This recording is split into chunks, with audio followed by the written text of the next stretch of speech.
kami pengertian, supaya firman Allah yang kami baca kami mengerti, tapi juga kami dengan sukacita menerapkannya dalam hidup kami setiap hari. Terpuji dan termulialah Engkau Tuhan, dalam nama Tuhan Yesus kami berdoa. Amin.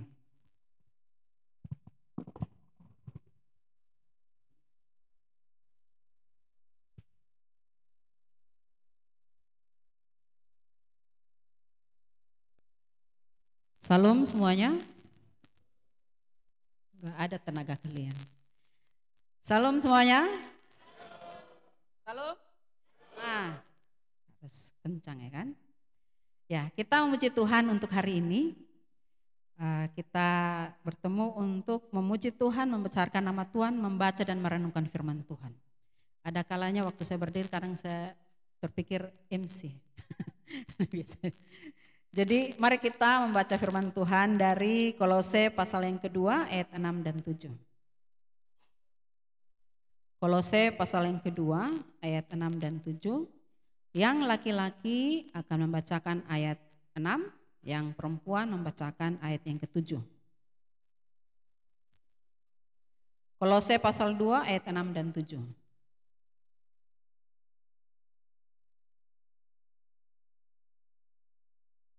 Udah? Silakan laki-laki duluan, 1, 2, 3.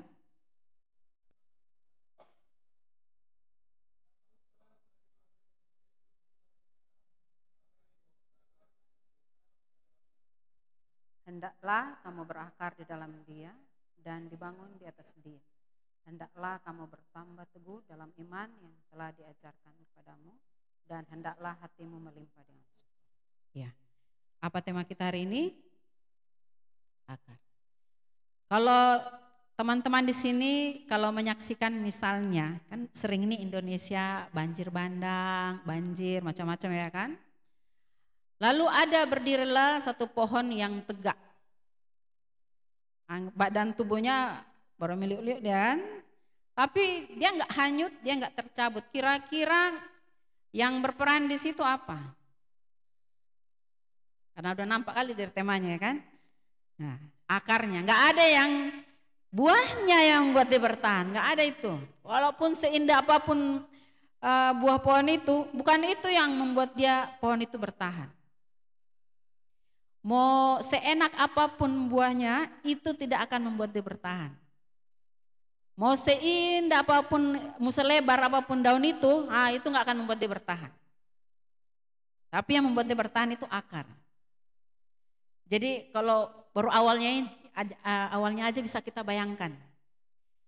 Cantik-cantiknya kita tidak akan menentukan bahwa kita teguh di dalam hidup. Beriman dalam hidup ya, setuju ya? Mau baju kita seindah apapun itu tidak akan membuat atau menentukan, oh Kak Leni itu orangnya beriman kali. Kenapa bisa bilang gitu? Iyalah bajunya bagus. Enggak ada gitu ya kan? Lucu ya kalau gitu dibilang. Oh Kak Lucy itu orangnya beriman kali. Kenapa? Iya. Gajinya besar. Ada itu. Iman enggak ditentukan, kuat tidak kuatnya kita enggak ditentukan dengan apa yang melekat dengan tubuh kita ini. Nah, jadi teman-teman di sini membahas tentang surat Paulus kepada jemaat di Kolose ini. Pertama-tama kita tahu dulu lah. Kenapa jemaat di Kolose ini? Rupanya Paulus ini kan belum pernah atau tidak datang dia ke Kolose. Jadi dia mendapatkan informasi tentang bagaimana situasi jemaat ini berdasarkan penyampaian dari Epafras. Epafras itu pemimpin rohani di jemaat di Kolose ini. Jadi dialah yang berjumpa dengan Paulus, dialah yang menceritakan kondisi jemaat di Kolose gini. Jadi apa rupanya di Kolose ini? Oh rupanya di Kolose ada orang-orang yang menganut yang namanya Yudaisme. Jadi orang-orang ini apa rupanya? Orang-orang Yahudi yang mempersoalkan keselamatan orang-orang. Orang-orang yang di sini dibilang orang-orang kafir atau bahkan dibilang jemaat itu. Kalian selamat, harusnya kalian itu teguh melakukan hukum Taurat. Jadi hukum Taurat ini yang lebih ditekankan daripada Kristusnya. Nah itu Yudaisme. Jadi ketat melakukan hukum Taurat. Di situ kalau kita baca nanti dari pasal 2 ayat 16 dan 17 di situ nampak ya bagaimana ditekankan di situ tentang sunat, hari raya. Jadi ada satu pemahaman nggak cukup terima Tuhan Yesus sebagai Tuhan dan Juru Selamat, nggak cukup percaya Tuhan Yesus, mereka pun harus disunat, harus melakukan hukum Taurat dengan ketat. Nah itu. Lalu ada lagi yang namanya gnostik. Nah ini keselamatan diperoleh dari pengetahuan, jadi lebih mereka tekankan kepada pengetahuan dan mereka tidak menerima namanya keilahian Tuhan Yesus.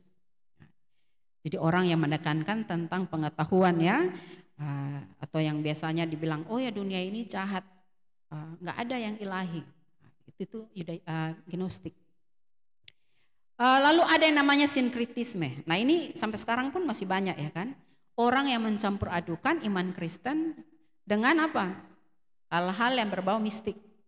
Hal-hal yang berbau. Jadi dia percaya kepada Yesus sebagai Tuhan dan Juru Selamat, tetapi dia pun melakukan apa? Penyembahan berhala, dia pun apa? Melakukan ritual-ritual di kuburan-kuburan. Nah itu sinkritisme. Ada juga yang namanya beraskese atau beraskese. Askese ini bertapa. Jadi supaya dia terjaga dari godaan dunia, dia menyendiri, ya kan? Atau yang istilah yang sering didengar mungkin bertapa. Jadi mereka beraskese, mereka menyendiri, mengasingkan diri dari banyak orang. Dengan begitu mereka berusaha untuk apa? Menjauhkan, membatasi pikiran mereka dari godaan-godaan duniawi. Apakah benar? Kalau menyendiri apakah yakin tidak tergoda? Gitulah ya. Jadi mereka berpikir ini harus berpisah. Jadi ada orang-orang yang seperti ini dan mereka mempengaruhi jemaat itu supaya melakukannya. Nah, mereka mempengaruhi jemaat supaya melakukan bahkan hal-hal yang sekunder. Hal-hal sekunder ini misalnya kalau kita lihat di dalam Kolose ini, ayat-ayat setelah itu misalnya tentang makan minum. Ayat misalnya pasal yang kedua, bagian ayatnya yang ke-8 dan seterusnya itu ya, itu di situ menuliskan hal praktis misalnya, hati-hati supaya jangan ada orang yang menawan kamu dengan filsafat kosong, itu yang tadi gnostik. Supaya jangan mereka mengacaukan, jangan makan, jangan minum, hari-hari tertentu, bulan baru, hari Sabat.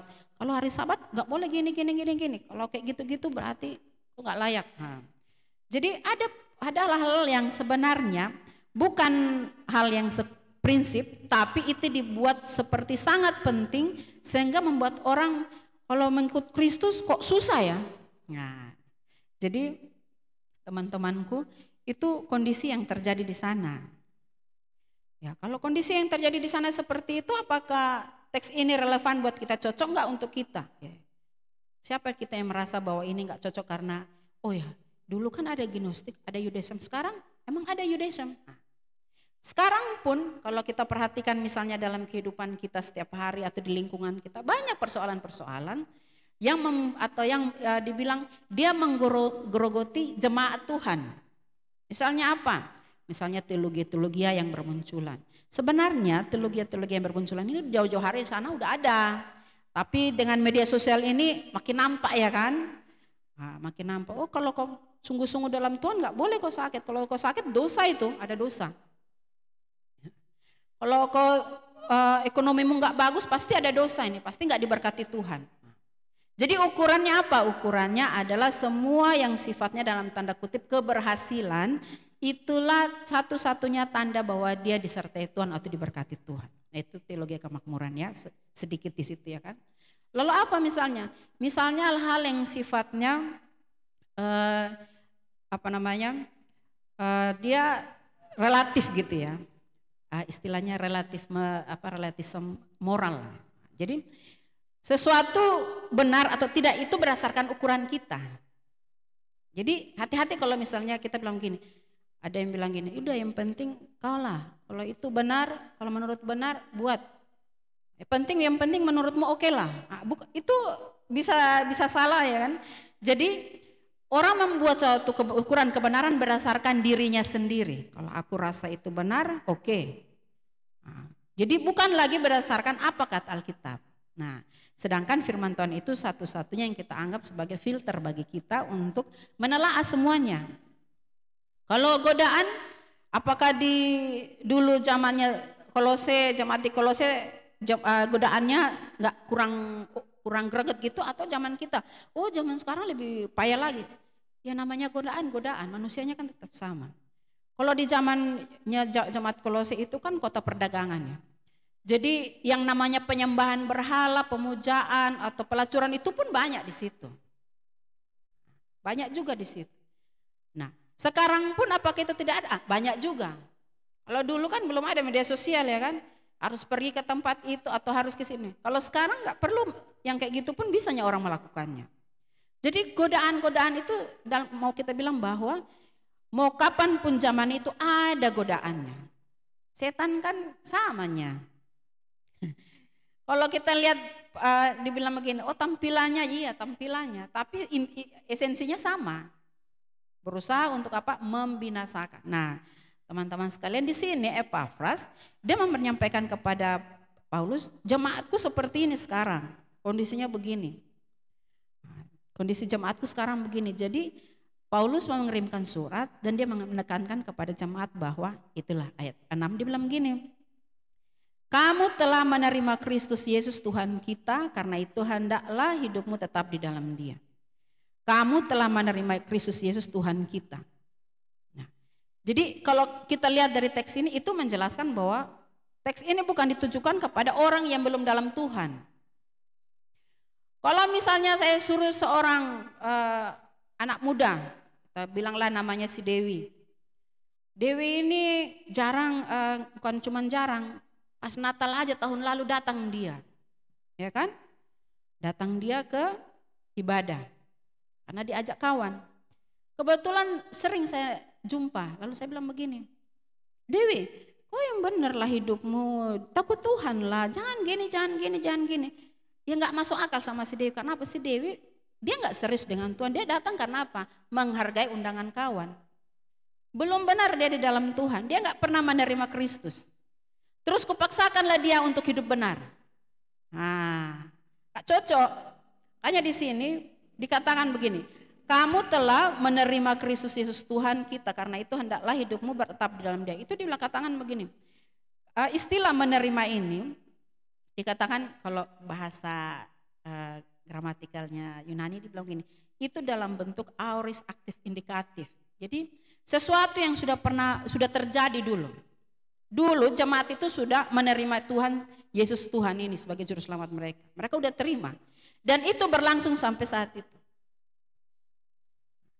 Jadi kalau misalnya kayak saya, oh ya, Leni dulu sudah telah menerima Yesus Kristus Tuhan. Iya dulu. Berapa tahun yang lalu saya sudah terima itu. Dan itu sampai sekarang. Nah, gitu ya. Jadi dia aktif, artinya hidup itu sampai sekarang. Lalu apa masalahnya di sini? Masalahnya banyak orang, mereka cuma puas waktu apa? Terima Tuhan Yesus. Waktu pelayanan pribadi, terima Yesus sebagai Tuhan dan Juru Selamat. Terus, yang penting aku udah terima. Karena apa? Kalau udah terima, satu kali selamat untuk selamanya. Ya kan? Dipegang kuat lah itu. Lalu setelah dipegang kuat gak muncul lagi dia di persekutuan. Karena apa? Penting aku selamat. Apapun yang terjadi aku selamat. Tuhan gak akan pernah melepaskanku dari genggamannya. Gak muncul dia. Mana-mana lah dia kan. Nah di sini istilah menerima Yesus Kristus Tuhan, menerima ini atau para lambano ini dibilang gini. Itu punya dua makna. Jadi istilah menerima ini dibilang satu, itu istilah ketika menyambut seseorang, itu pun menerima dia. Tapi yang kedua adalah apa? Menerima di sini dibilang penerimaan. Jadi kalau misalnya Kak Treskia datang saya sambut dia, itu saya menerima dia. Tapi inti yang kedua itu lebih dari itu, saya menerima dia sebagai bagian dari hidup saya. Nah, gitu ya. Jadi kalau di sini dibilang kamu telah menerima Yesus Kristus Tuhan, maka dulu kamu menyambut dia ketika Epafras menceritakan tentang Injil, kamu sambut Injil Kristus itu. Lalu yang kedua, kamu menerima Yesus Kristus Tuhan itu sebagai bagian dari hidupmu. Dan itu dibilang apa? Itu sesuatu yang nyata terjadi. Gitu ya. Jadi beda kalau misalnya gini, kita nggak boleh puas misalnya, ini karena kita di lingkungan yang nggak sama ya dengan misalnya seperti nuansa karismatik atau ini ya kan. Ada yang ngomong berkhotbah terus ada yang haleluya, amin, yes, Allah luar biasa. Itu belum tentu dia benar-benar menerima Kristus. Ekspresi rohani tidak menjelaskan situasi rohani sesungguhnya. Gitu ya. Jadi jangan kita pikir, oh karena ekspresinya begitu, luar biasa rohaninya ya. Tidak, belum tentu. Jadi kalau di sini bilang kamu telah menerima Yesus Kristus sebagai Tuhan dan Juru Selamat, iya. Mereka telah menerima, jemaat di Kolose ini sudah mendengarkan Injil melalui khotbahnya Epafras. Kemudian mereka secara pribadi menyambut Kristus secara pribadi atau menyambut Injil itu dalam hidup mereka. Nah, kalau referensi teks ini kan banyak ya. Misalnya kalau di dalam 1 Yohanes 1 ayat 12 itu kan firman Tuhan bilang gini, semua orang yang menerima Kristus diberinya hak supaya menjadi anak-anak Allah, yaitu mereka yang percaya dalam namanya. Jadi bahkan dibilang gini, tak ada seorang pun yang dapat datang kepada Bapa kalau tidak dikaruniakan Bapa kepadanya. Gak ada kita yang bisa datang kepada Tuhan kalau gak Tuhan yang menarik kita. Jadi teman-teman sekalian, jemaat di Kolose ini melalui tahap itu, melewati proses itu. Menerima Yesus, menyambut Injil itu dengan sukacita, tapi juga menerima dia sebagai Tuhan dan Juru Selamatnya. Menyambut Kristus secara pribadi. Nah, selanjutnya mereka menerima Yesus ini dijelaskan di sini lebih detail, dibilang begini. Kamu telah menerima Kristus Yesus Tuhan kita. Gak cuma bilang kamu telah menerimanya. Yesus Kristus Tuhan kita, itu artinya di situ menekankan bahwa yang diterimanya mereka ini bukan pribadi yang biasa-biasa saja, bukan cuma pribadi yang dibilang manusia sempurna, tidak. Yesus itu kan menjelaskan bahwa dia manusia sesungguhnya. Manusia yang bukan 10%, 20%, tidak. Manusia yang benar-benar manusia sempurna. Tapi bukan cuma manusia sempurna, dia bilang dia adalah Kristus. Dia yang diurapi sebagai apa? Penyelamatmu. Dia juru selamatmu. Lalu apa? Dia adalah Tuhan. Nah, jadi kalau misalnya kita menerima Kristus, kita nggak bisa bilang begini, aku menerima Yesus sebagai manusia yang diutus Tuhan. Nah, itu saksi Yehova. Gitu ya. Jadi cuma, saya menerima Yesus hanya sebagai manusia. Itu udah banyak bidat yang bicara tentang itu. Dia percaya, aku percaya Yesus, tapi hanya sebagai apa? Manusia yang diutus Tuhan. Nah, kalau di sini jelas, kamu benar-benar telah menerima Yesus yang adalah manusia sempurna, tapi dia yang diurapi Tuhan, diutus Tuhan sebagai juru selamat, dan dia Tuhan. Nah, gitu ya. Jadi kalau di dalam bagian ini udah jelas lah. Kalau di dalam Kristus ini kan dikatakan di dalam dia, ada dalam Kolose pasal yang kedua ayat 3 itu bilang apa? Di dalam dialah berdiam segala harta dan segala harta, hikmat dan pengetahuan. Bahkan pasal 2 ayat 9 sampai 10, 9 dan 10 dikatakan di dalam dia berdiam secara jasmania seluruh kepenuhan keilahian, dan kamu telah dipenuhi di dalam dia, dialah kepala semua pemerintah dan penguasa. Jadi kalau kita lihat teks ini, jemaat di Kolose menerima Yesus itu awal iman mereka. Menyambut Kristus yang dibilangkan iman timbul dari pendengaran akan Kristus ya kan. Roma 10 ayat 17 ya. Jadi ketika mereka mendengar berita Injil itu, iman mereka mulai tumbuh. Lalu apa? Gak cuma sampai di situ. Baru tumbuh gitu kan. Baru dengar ini ya kan. Iman timbul dari pendengaran Kristus ya kan. Nah, ketika mereka menerima Yesus sebagai Tuhan dan Juru Selamat, mereka harus ingat bahwa begini. Tuhan yang mereka terima itu Tuhan yang seperti ini. Yang tadi kalau kita baca di Kolose di bagian awalnya itu ya, Kolose pasal yang kedua ayat 3 dan Kolose pasal 9 ayat 10. Itu dua teks yang saya angkat di sini ya kan. Jadi Tuhan yang seperti ini loh yang kamu terima. Jadi bagaimana mungkin datang ajaran yang lain, lalu kalian mengabaikan yang dibilang Tuhan pencipta langit dan bumi, kalian anggap dia menjadi tidak berguna hanya karena apa? Ada dewa-dewa, ada penyembahan terhadap malaikat di situ. Kalian anggap itu lebih menarik dibandingkan penyelamat hidupmu. Kadang-kadang memang kita tidak menyadari ya, atau kita mengabaikan.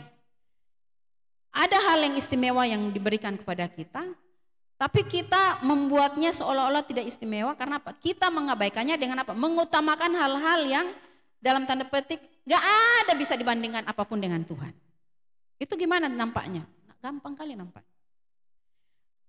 Apa yang memimpin kita ketika memilih sesuatu? Ini pergi gak ya ke ibadah ya? Kan banyak ya godaan-godaan itu ya. pergi nggak ibadah? Nggak, udah, nanti minggu depan pun ada lagi nya itu. Udahlah, pergilah dia ke tempat yang lain. Kenapa nggak datang ibadah? Itulah Kak, ada kawanku datang, diajaknya aku, udah lama kali nggak jumpa kami. Jadi kan di persekutuan ini siapa yang mau menghukum siapa kalau dia nggak datang ibadah? Kan tertinggi Tuhan ya kan. Jewernya kita, dicubitnya kita ya kan. Awal-awal rasa sakit terus lupa. Lupa terus sudah lanjut lagi. Jadi kita seringkali mengabaikan, kita punya Tuhan yang luar biasa tapi kita mengabaikannya. Nah di sini firman Tuhan mengatakan begini. Kamu udah, kita simpulkan lah, kamu udah mengimani aku. Dasar yang kamu terima itu Kristus, itu menjadi dasar imanmu. Lalu kau buat seolah-olah dasar iman itu kurang kuat sehingga kau taruh dasar-dasar yang lain lah. Nah, gitu. Yang ada di jemaat itu muncul itu kan banyak. Kalian ingin menggantikan Kristus dengan hal-hal seperti itu, ya, gak cocok, gak imbang kali. Masa Tuhan pencipta langit dan bumi memilihmu menjadi anaknya, lalu datang ketua RT, pokoknya kau ambillah kau jadi anakku, terus kalian pilih ketua RT dibanding Tuhan. Enggak, itu masuk akal pun enggak, ya kan? Karena apa? Enggak sebanding, enggak bisa kita bandingkan. Enggak bisa kita bandingkan. Jadi kalau kita kenal siapa diri kita di hadapan Tuhan, itu akan membuat kita lebih menghargai diri kita dan menghargai Tuhan kita dalam hidup kita. Nah, teman-teman yang Tuhan Yesus kasihi, kalau teks yang lain dari Kolose pasal 2 ayat 6 ini dibilang gini. Sebagaimana saudara percaya bahwa Kristus menyelamatkan saudara, demikian juga percayakanlah setiap persoalan saudara sehari-hari kepadanya, hiduplah dalam persekutuan dengan Dia. Itu terjemahan Alkitab yang lain. Jadi lebih simpel lagi gitu ya kan.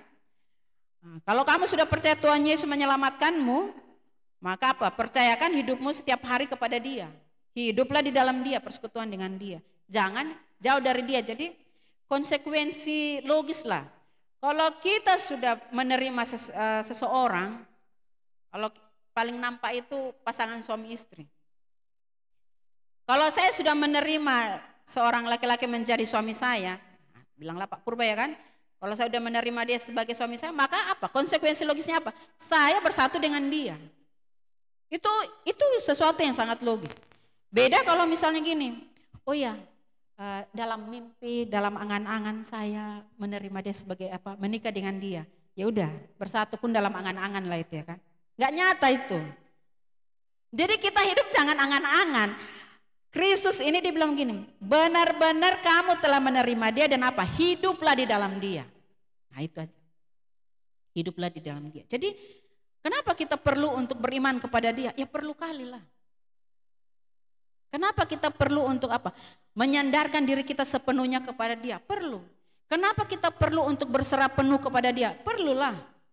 Kenapa kita perlu untuk meyakini bahwa apa yang dia ngomong itu benar untuk saya? Perlu. Kenapa? Yang pertama, dari teks ini jelas itu kehendak Tuhan. Hendaklah kamu hidup di dalam dia. Kamu udah terima dia sebagai Tuhanmu, sebagai juru selamatmu, maka apa? Hiduplah di dalam dia. Hendaklah itu suatu perintah yang seperti dorongan yang kuat. Kamu harus hiduplah di dalam dia. Jadi nggak bisa kalau misalnya apa, kita bilanglah, Kak Leni misalnya udah terima Tuhan Yesus terus apa? Udahlah, yang penting udahlah. Nggak bisa. Cocok misalnya dulu satu kali dia datang di PAP, lalu setelah 15 tahun dia bilang, kita ketemu, dia bilang gini, aku dulu jemaat PAP loh. Terus yang Kak Lucy yang mengetahui dengan benar itu, jemaat dari mana lah kawan ini ya kan. Satu kalinya dia datang, itu pun mungkin dia hanya singgah aja di depan. Tapi dia bilang, ya aku dulu di PAP loh katanya. Aku kenal loh Bang Ramlan, aku kenal Kak ini kan. Iya, tapi dia cuma tahu aja. Dia nggak, kita nggak bisa bilang ini, dia benar-benar adalah jemaat PAP. Nggak bisa, karena apa? Dia cuma satu kali datang dan itu pun nggak jelas statusnya kan gitu ya kan. Nah kayak gitulah. Masalahnya kebanyakan orang nggak jelas statusnya di hadapan Tuhan, tapi apa? Dia harapkan Tuhan berbuat segalanya bagi dia.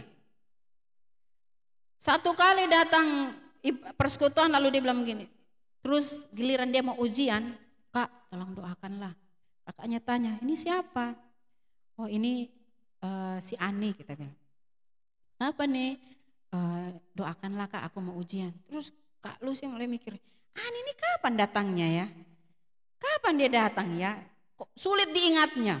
Tapi disimpannya nomor ya kan. Mungkin kertas acara di bawahnya kan.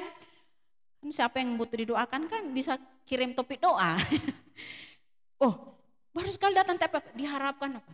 Giliran dia nggak lulus. Omong kosongnya orang-orang itu, katanya berdoa, katanya Tuhan baik. Tapi nggak adanya. Nggak adanya jawaban doa. Kayak gini-gini ajanya.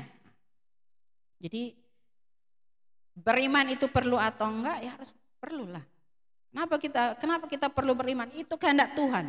Beriman itu apa? Jadi kalau tadi kita mulai dengan iman itu dasar percaya kita itu Kristus, maka beriman itu adalah bagaimana setelah percaya itu perjalanan kita tiap hari itu beriman, hidup beriman. Jadi tiap hari. Jadi kalau kita lihat dari teks ini, misalnya dari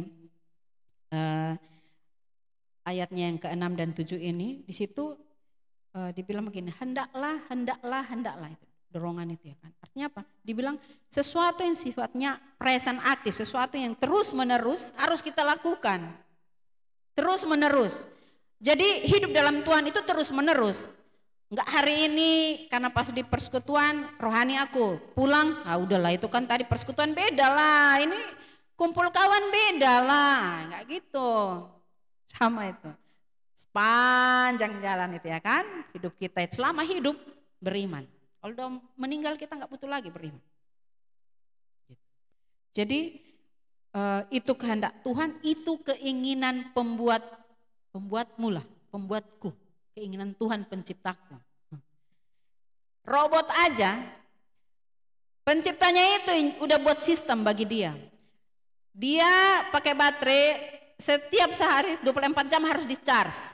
Kalau Anda ikuti itu, gak hidup dia, gak bekerja dia, programnya, gak hidup dia. Itu robot.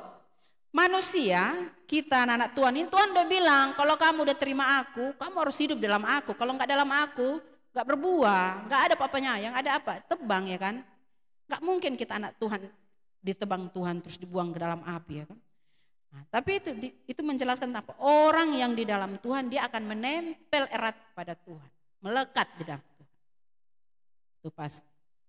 Jadi beriman itu kehendak Tuhan, beriman itu rancangan Tuhan buat saudara dan saya. Itu rancangan Tuhan, itu kehendak Tuhan. Jadi nampak jelas dalam hal ini kalau dalam teks yang kita baca kalau apa? Dari awal dibilang apa? Menerima Kristus sebagai dasar bagimu dalam iman percayamu. Lalu apa? Berakar di dalam Kristus. Berakar di dalam Kristus. Lalu dia bangun di atas Kristus. Kuat di dalam Kristus. Lalu dibilang bersyukur ke dalam Kristus. Jadi dari bawah, dari dasar bangunannya sampai tujuannya itu Kristus. Makanya ada istilah dalam teologi ya, itu dibilang begini. Kristosentris, berpusatkan kepada Kristus. Hidup kita ini semuanya itu berpusatkan kepada Kristus. Itu aja. Karena apa? Kita waktu dilahir diciptakan, Tuhan punya rancangan bagi kita masing-masing. Rancangan itu apa? Rancangan untuk kemuliaan Dia. Itu. Jadi Roma 11 ayat 36 di 8. Dari Dia, oleh Dia, untuk Dia. Jadi akhirnya dibilang segala kemuliaan hanya bagi Dia. Itulah hidup kita. Jadi itu kehendak Tuhan. Jadi kalau dibilang bagaimana, mengapa kita perlu beriman? Iyalah, berimanlah. Hidup yang berpusatkan kepada Kristus. Jadi kalau dibilang berakar itu sifatnya pengertiannya begini. Berakar itu seperti hubungan yang mendalam, yang kokoh di dalam apa? Seperti untuk kalau akar ini dibilang akar yang kokoh akan menguatkan pohon itu. Nah, jadi hubungan manusia dengan Tuhan ini Paulus gambarkan dibilang ibaratnya akar. Berakar kuat maka engkau akan bertahan. Nah, gitu ya kan. Jadi jangan gambarkan akar ini bayangan kita toge, tomat. Enggak. Itu enggak pohon itu ya kan. Udah yang penting aku melayani lah. Yang penting berguna lah untuk orang. Toge pun bergunanya, campur di kangkung, campur di sawi berguna juga dia kan. Tapi apakah itu yang dimaksud? Ya enggak lah. Tomat iya berguna, cantik kali pun bentuknya. Berguna. Tapi sekali banyak air ketika ditambah banyak kali air, busuk dia. Gitu ya. Jadi bukan ini, akar bukan seperti ini yang dimaksud. Makanya dalam teks ini Paulus menggunakan akar ini dalam konsep pengertian di Timur Tengah. Apa itu? Pohon kurma. Nah, mungkin teman-teman pernah sering dengar. Kalau kurma ini ditanam, bijinya ditanam, harus ditekan dengan apa? Batu. Lama memang muncul, kalau nggak ditekan cepat kali muncul ya kan. Tunasnya cepat muncul. Tapi enggak, itu uniknya pohon kurma. Jadi ditekan dia dengan batu, jadi akarnya itu tumbuh ke dalam. Nah, udah kemana-mana dia kan, dapat dia sumber air, dapat dia sumber makanannya. Nah, keluar lah ya kan, kuat dia. Itu kurma. Itulah dalam konteks ini ya. Jadi Paulus mau bilang begini, biarkan dia berakar kuat ke dalam dia. Berakar kepada siapa? Kepada Kristus. Beriman kepada siapa? Kepada Kristus, jangan yang lain. Kan banyak sandaran kita ya kan. Kalau kita bilang cuman beriman aja, ya orang-orang lain pun banyaknya beriman ya kan. Bertakwa, beriman. Pada siapa? Tuhan yang Maha Esa. Pada siapa? Ada banyak dia beriman ya kan. Tapi kita jelas dia bilang apa? Berimannya itu kepada Tuhan Yesus Kristus. Jangan kalau di jemaat Kolose dibilang mereka bisa percaya penyembahan yang lain. Mereka bisa apa? Percaya apa? Malaikat. Kalau di sini jangan. Tuhan bilang enggak. Berakarlah di dalam Kristus. Berakar di dalam Kristus. Bukan berakar kepada yang. Jadi kalau berakar ini, percayalah. Kalau tanaman kalian udah tanam terus kalian pindah-pindahin dia, kira-kira dia berakar kuat atau enggak? Enggak, yang ada apa? Enggak tumbuh-tumbuh, ya iyalah dalam 1 minggu kau pindahkan 10 kali. Bagaimana dia berakar kan gitu, orang-orang pertanian kan ngerti kali itu ya kan Sur? Enggak bisa itu. Udahlah, ya, emang harus akar tunggang ya? Ya akar serabut pun harus kuat lah ya kan? Kelapa itu kan akar serabut ya kan? Tapi dia kalau angin kencang dia pasti gini-gini aja ya kan? Nah, buahnya jatuh iya, tapi pohonnya kokoh.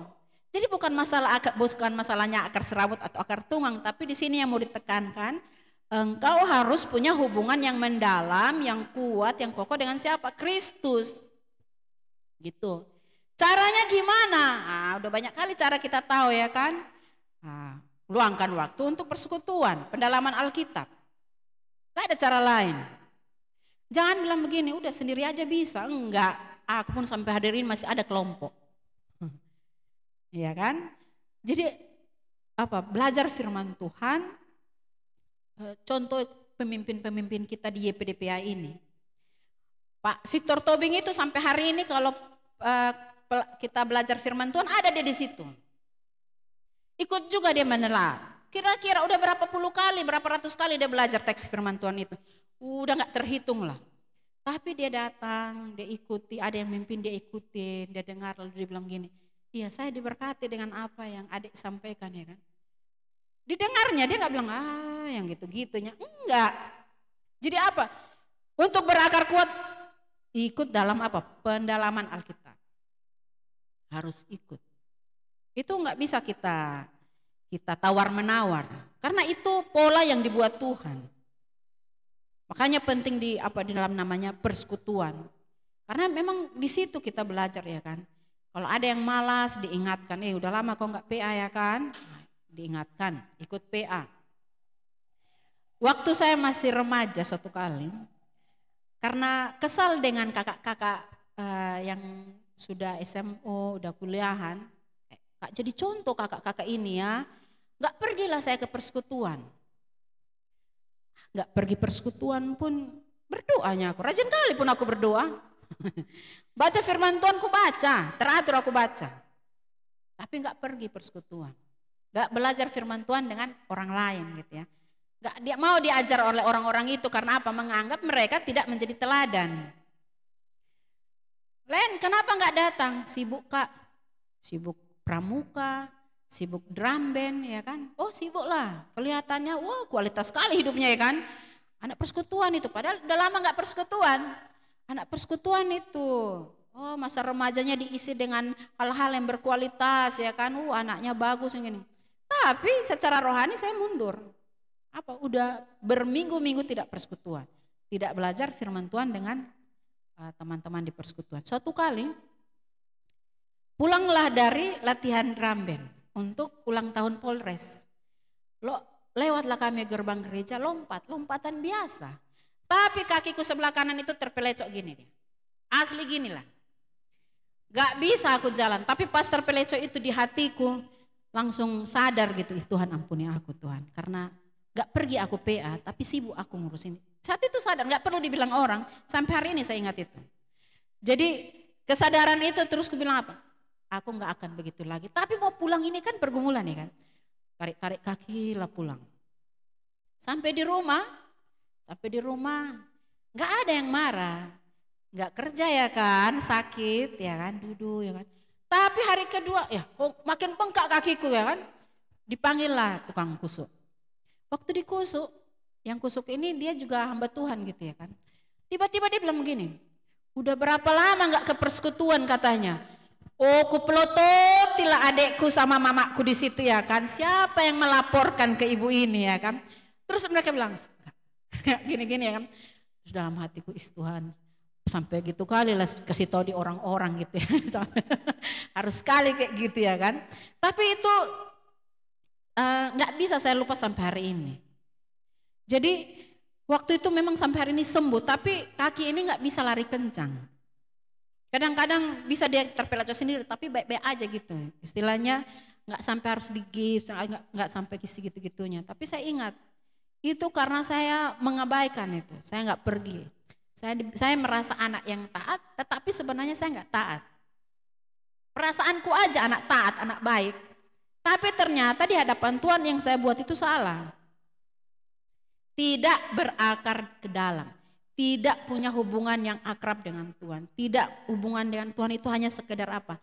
Perasaanku saja, aku merasa aku baik-baik aja dengan Tuhan. Itu. Jadi kalau di sini dibilang berakar di dalam dia, kamu harus benar-benar berakar di dalam dia. Jadi dibilang gini, ini bentuknya dibilang gini, Tuhan sudah menjadikan dia dasar bagimu, tapi dari engkau harus apa? Terus menerus menjalin hubungan. Makanya dibilang tetap tinggal, berusaha untuk tetap tinggal di dalam Tuhan. Ibaratnya kita ini udah di dalam jalur nih ya kan, dalam jalur nih. Jadi selama aku berada di dalam jalur, gak bakalan kutabrak pagar itu selama di dalam jalur. Tapi kalau mulai bandel, mulai belok, makin lama makin jauh, kutabrak lah pagar itu. Apakah langsung hilang dari jalur itu? Enggak, masih di dalam jalan itu. Tapi yang udah kutabrak-tabraknya pagar-pagar ini ya kan. Yang sakit siapa? Aku lah yang sakit, pagar itu baik-baik aja. Aku yang sakit. Jadi yang kayak mana caranya supaya kita tetap berada dalam jalur itu, itulah perlu yang namanya hubungan yang akrab dengan Tuhan. Dengan yang fondasi itu. Gitu ya. Lalu apa dibilang, hendaklah kamu apa? Dibangun di atas dia. Itu merujuk kepada proses yang berkesinambungan. Terus menerus. Dan itu Tuhan buat. Jadi kalau misalnya kita terus menerus belajar firman Tuhan, melibatkan diri di dalam pelayanan, melibatkan diri dengan orang lain supaya bertumbuh bersama. Itu akan lama-lama kita merasakan, aku makin lama kurasa aku nggak lagi kayak orang yang muda cengeng ya. Ada apa-apa nangis kayak nggak ada harapan, nggak lagi ya sekarang ya. Aku kayak di dalam hatiku ini kayak yakin aja pasti ada solusinya. Itu namanya bertumbuh, mulai dibangun, ya kan? Jadi waktu 5 tahun lalu misalnya terima Tuhan Yesus dengan sekarang, udah beda. Tapi kalau 5 tahun lalu dia masih minum susu, udah 5 tahun kemudian pun minum susu, diomongin sedikit-sedikit tersinggung, sedikit-sedikit marah, ngambek dia nggak datang di persekutuan, itu namanya nggak bertumbuh, nggak dibangun itu. Ya, harusnya kita dibangun. Hubungan itu dengan Tuhan kalau makin akrab, makin kokoh kita. Dulu pernah dalam satu pelayanan, terus ada orang yang menyakitkan kali gitu ya kan. Nangis ya kan. Terus satu hamba Tuhan bilang gini, nangis dia ya gitu ya kan. Terus dalam hatiku kan, iyalah orang kayak gini ya kan, menyakitkan kali ya kan. Terus lama-lama dengan belajar ya, kenapa aku tersinggung? Kenapa aku marah? Kenapa aku kecewa dengan dia? Kayaknya aku yang masih kurang. Iya kan? Kayaknya aku yang masih kurang. Terus apa? Mulai melatih diri. Gak boleh lah aku gini ya kan. Kayak mana caranya? Ya itu bertumbuh. Mulailah dibangun di atas dia. Kristus. Gak mungkin Kristus tidak menolong kita. Lalu dibilang apa? Bertambah teguh. Jadi kalau kokoh akarnya Tuhan bilang, nah dibangunlah ya kan bangunan itu ya kan. Jadi ada di sini Paulus menggunakan istilahnya yang sifatnya pertanian tapi juga kita bilanglah dalam hal bangunan.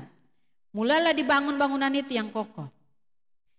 Orang waktu lihat yang dilihat keren kali bangunan itu kokoh kali dia kan menjulang ke langit dia kan. Pencakar bangun gedung pencakar langit keren. Mereka nggak tahu untuk sampai bangunan setinggi itu lama juganya itu membuat fondasinya. Waktu Deli Park itu ya kan. Waktu dibangun berbulan-bulan kami lewat situ. Kok nggak nampak-nampak gedung ini ya? Ya iyalah, itu fondasinya itu harus gali ke bawah itu dalam itu untuk membuat dia menjadi kokoh. Nah, itulah. Jadi kalau sudah kokoh akarnya, dasarnya, bangunan itu bisa lebih bagus dibangun ya kan? Kenapa? Walaupun dia keren ya kan, MC-nya bagus, tapi dia nggak bilang ini, oh karena akunya ini semua, nggak lagi kayak gitu. Ini kesempatan yang Tuhan berikan. Nah, ada ucapan syukur gitu. Kalau enggak kokoh apa? Dikasih kesempatan, udahlah dia enggak nyentuh kursi, dia enggak nyentuh yang lain. Pokoknya aku mau MC nih, enggak boleh, aku enggak boleh. Itu hal praktis ya. Jadi bertambah teguh. Bertambah teguh itu bicara tentang dia mengalami penguatan dengan melalui semua proses yang ada. Dia menjadi semakin kuat. Itu istilahnya kalau diterpa angin udah biasa aja itu. Memang gitulah kalau makin menarik makin diterpa itu biasa ya kan. Kalau di bawah aja enggak, jangankan angin, ditipu orang pun enggak. Disinggung orang pun enggak. Tapi kalau udah semakin mencintai Tuhan Yesus, waktu awal-awal terima Tuhan Yesus kayaknya semua baik-baik aja. Lama-lama semakin serius aku sama Tuhan kok ada-ada aja, kayaknya dulu aku berdoa langsung jawab, sekarang kok enggak ya? Iyalah. Anakku pun dulu waktu masih anak-anak kali ya kan. Waktu diminta langsung ku kasih, lama-lama dia kan harus belajar berdoa. Berdoa dulu ya Dek, berdoa dulu ya nak. Nanti kalau Tuhan kasih berkat untuk itu, kita beli. Udah berdoa kok, Ma aku udah berdoa. Ya berdoa lagi lah kalau belum datang ya. Kok nggak langsung cepat dapat, terus dia bilang gini, udahlah Mama aja lah yang berdoa. Kalau Mama berdoa Tuhan jawab. Jadi tapi itulah proses ya kan. Kalau kita masih di bawah sekali ya nggak usah pikir macam-macam. Tapi kita harus bertumbuh. Jadi jangan ikut Tuhan terus mau jadi anggota aja terus. Pelayanan ya nggak usah lah aku jadi pendengar aja lah. Nggak ada dalam Tuhan kayak gitu ya Dek. Terlibat dalam melayani Tuhan. Harus kita terlibat dalam melayani Tuhan. Jadi kayak mana supaya kita bisa tetap dibangun itu ya, tetap dalam komunitas. Nah itu penting kali. Makanya sampai dalam Ibrani 11 itu dibilang apa? Jangan menjauhkan dirimu dari pertemuan-pertemuan ibadah. Jangan berusaha atau jangan dengan sengaja menghindari pertemuan-pertemuan ibadah. Janganlah nanti kecewa. Kalau kecewa sama Tuhan, terus siapa lagi yang menghiburmu kalau kau kecewa sama Tuhan? Kan gitu ya kan? Jangan menghindari pertemuan ibadah. Nah, teknis yang lainnya bagaimana supaya kita ini bisa tetap beriman, bisa tetap kuat ketika kita dalam perjalanan hidup kita. Ya jangan lupa berdoa. Makanya kalau di sini surat Kolose ini yang sedikit ini, 4 ayat ini, dia bilang apa? Berdoalah, bertekunlah dalam doa. Bertekun, udah jelas ya, bertekun dalam doa itu artinya terus menerus berbicara, terus menerus punya hubungan yang akrab dengan Tuhan, itu maksudnya. Tetap berdoa. Nah, kalau mengucap syukur iyalah, harus mengucap syukur. Gimana teknisnya? Biasa kita mengucap syukur, tapi kalau kakak tersendiri suka menuliskannya. Apa yang perlu kusyukuri ya kan? Nah, jadi jangan pas satu kali kita ketemu baru kita doa ucapan syukur ya. Dia berdoa lama kali nggak selesai-selesai. Ini orang jarang berdoa ucapan syukur atau macam mana ya kan? Tapi berdoa bersyukur itu harus terus menerus. Melatih diri, terima kasih Tuhan. Apa yang bisa kita? Kadang-kadang kan bilang gini, ayo apa yang bisa kau syukuri dalam hidup? Mikir dia lama, apa yang bisa kau syukuri dalam hidup? Masa memikirkan yang disyukuri dalam hidup sulit. Itu kenapa? Kurang memikirkan apa yang Tuhan buat dalam hidup. Kalau tahu bahwa kita bisa berbaju aja itu udah ucapan syukur, ya kan? Tengoklah berapa hari ini ya kan, hujan. Rumah orang terbenam, tenggelam ya kan, tutupi air. Bajunya itu bayangkanlah kalian udah bertahun-tahun dia simpan baju cantiknya, udah kena lumpur lah semua. Itu aja aku bilang bersyukurlah Tuhan, terima kasih Tuhan ada baju. Baju yang bisa aku pakai, yang bisa aku pilih-pilih untuk aku pakai. Bersyukur untuk apa lagi? Sehat. Ya kan? Sehat. Sehat itu banyak uang pun belum tentu bisa beli kesehatan. Ya kan? Sehat.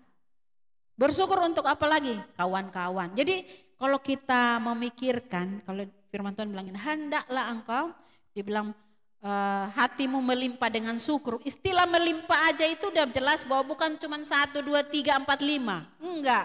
Melimpah itu udah sampai kita pikir Tuhan, udah nggak bisa aku ucapkan lagi semuanya. Terlalu banyak yang Tuhan buat. Nah itu. Jadi teman-teman sekalian, kalau belum sampai di situ, mulailah menghitung-hitung. Mulailah menuliskan Tuhan apa yang sudah Tuhan buat dalam hidup. Ya. Jadi hari ini kalau kita udah mulai perjalanan panjang ya kan, terlagi masuk Desember, sibuk dengan semua kegiatan kita, ingat kembali. Dasar dari kita melakukan semuanya ini apa? Kristus. Itu dasar kita. Jadi kalau dibilang kembali ke akar, itu artinya ingatlah kembali. Kalau engkau sudah berjalan jauh terus kok perjalananmu, pelayananmu, kehidupan pribadimu kayaknya bukan lagi Kristus yang terutama, ingat. Kau sudah dimulai dengan dasar yang terbaik yaitu Kristus, maka punyalah hubungan yang akrab dengan Dia. Jalani hidupmu setiap hari bersama dengan Dia. Bangunlah hidupmu bersama dengan Kristus. Lalu apa? Berlimpah syukurlah dengan Tuhan. Karena apa?